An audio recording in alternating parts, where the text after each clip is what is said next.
आशा की किरण। गांव का नाम था सुंदरपुर। चारों ओर हरियाली, खेत खलिहान और साफ सुथरे घरों से भरा ये गांव अपनी सादगी और शांति के लिए मशहूर था। यहाँ के लोग मेहनती और खुशमिजाज थे।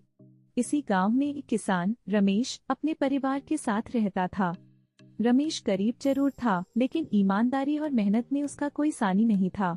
उसकी पत्नी सीमा और दो बच्चे पायल और मोहन उसके जीवन का सहारा थे। रमेश के पास अपनी छोटी सी जमीन थी जिस पर वह खेती करता था। हालांकि कई सालों से बारिश ठीक से नहीं हो रही थी, जिससे उसकी फसलें खराब हो रही थीं।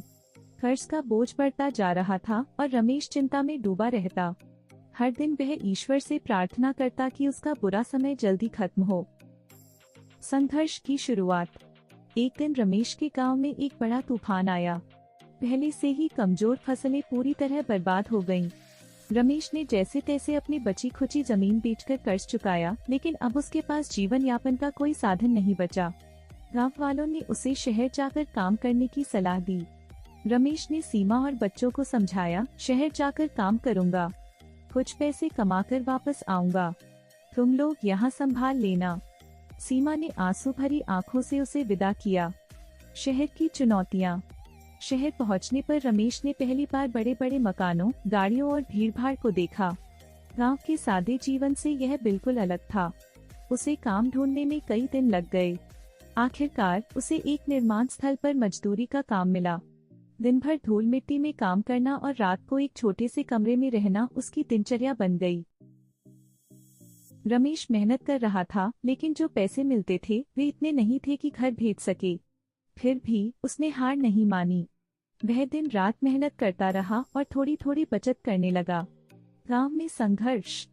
इधर गांव में सीमा भी बच्चों के साथ संघर्ष कर रही थी। घर में खाने को अनाज खत्म हो चुका था।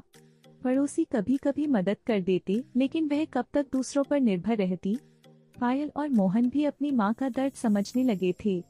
वे पढ़ाई के साथ साथ छोटे मोटे काम करके अपनी माँ का हाथ बटाने लगे। एक दिन रमेश ने अपने साथी मजदूर से सुना कि सरकार नई योजना के तहत गांवों में किसानों को मदद कर रही है। रमेश को लगा कि यह योजना उसके परिवार के लिए मददगार हो सकती है। उसने अपने गांव के सरपंच से संपर्क किया और सीमा को सलाह दी कि वह इस योजना का लाभ उठाने की कोशिश करे।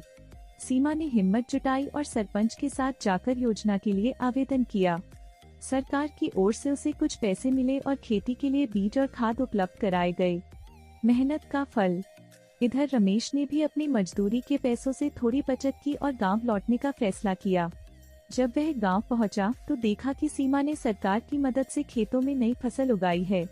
बच्चों ने भी अपनी पढ़ाई के साथ साथ खेतों में काम करना शुरू कर दिया था। रमेश की आंखों में खुशी के आंसू आ गए। अब रमेश और उसका परिवार मिलकर मेहनत करने लगे। नई फसलें अच्छी हुईं और उनका आर्थिक संकट धीरे धीरे खत्म होने लगा।